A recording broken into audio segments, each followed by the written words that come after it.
I'm here now with Kristen Deegan, who, along with Chris Armour, were the teachers at Williamston High School who taught the Interactions Project curriculum in their 9th grade physical science classes this year. And furthermore, they were both gracious enough to invite me in to co-teach the classes with them.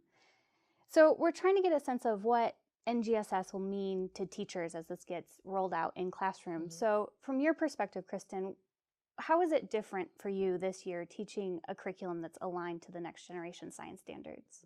There were a number of different changes. Number one, I would say, is my role of a teacher shifted significantly from a kind of holder of knowledge or the giver of knowledge to more of a developer of knowledge and understanding.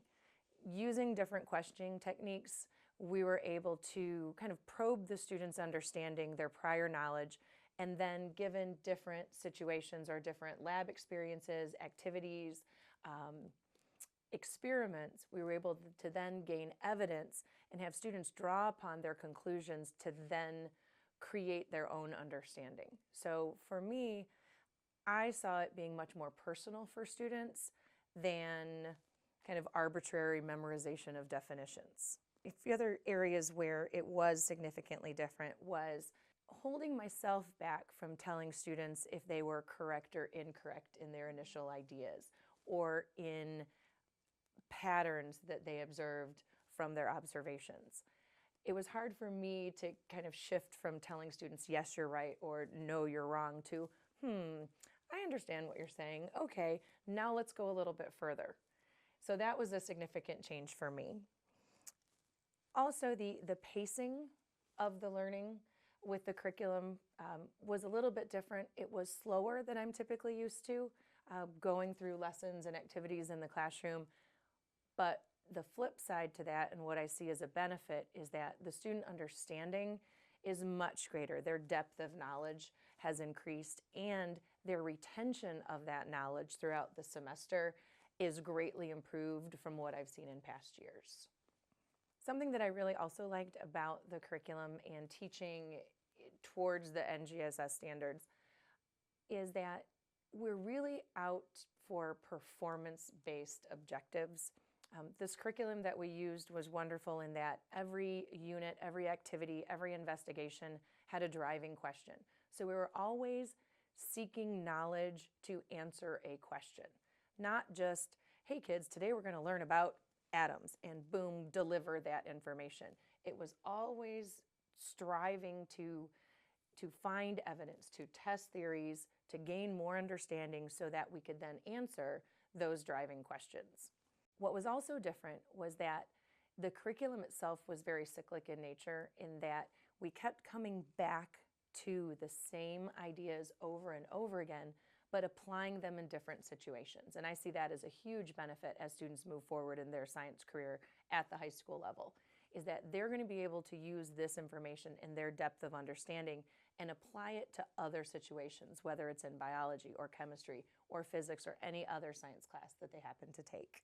In the classroom, discussion was much more of a focus than I've used in the past. There was a lot of group work and class-wide discussions where we as a class gathered up our data and were able to collaboratively come to some conclusions based on that evidence.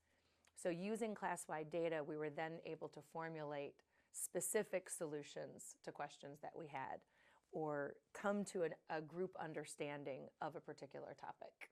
So it sounds like you see your own role is shifting from like knowing the answers to guiding, and a lot more questions. There's also a lot more interactions with the students. And even though it's at a slower pace, the students are getting a deeper understanding by keeping to come back to the same ideas over and over. So you've talked a little bit about how it impacted like the students' understanding of the ideas that they're developing. What other differences do you think that this had for the students in the classroom? How was it different for the kids? I think at first, one of the main differences or challenges I saw from the student perspective is that at the beginning, they became easily frustrated with this idea of not knowing whether what they were saying or their idea was correct or incorrect. They're very used to that in their science class. This is the right answer, this is the wrong answer. by not giving them that immediate conclusive feedback, it forced them to continue their thinking and not just stop with the memorization of a term, for example. They had to keep thinking through and questioning an observation they made or a comment another student had, and trying to think, based on what we've studied so far, can I prove or disprove this idea? And what evidence can I use to support that claim? So that was a struggle for students at first, but the more and more we practiced that and they saw that I wasn't going to give them, yes, you're right, no, you're wrong, a conclusive answer, then I think they started to really enjoy that, their ability to think for themselves and to share their thoughts and ideas without being judged, and developing that understanding and those concepts on their own. It made it much more meaningful to the students, which then in turn, I believe, is going to help them retain that knowledge much, much longer. So it sounds like at first it's kind of scary and difficult for the kids because they're not getting that immediate feedback of yes or no, but then they eventually figured out and that they could figure it out themselves using the evidence that they're gathering. I'm curious about how that played out for like kids who typically struggle in science versus kids that typically excel in science. Was it harder for one or the other, or different for the other groups? I think it was different, but I don't believe it was harder. I think it was actually much more comfortable for many of the students. Once they got used to the way that things were going to play out in class, I think it really did benefit both my lower level students who typically struggled in science and my more kind of academically strong students as far as science is concerned.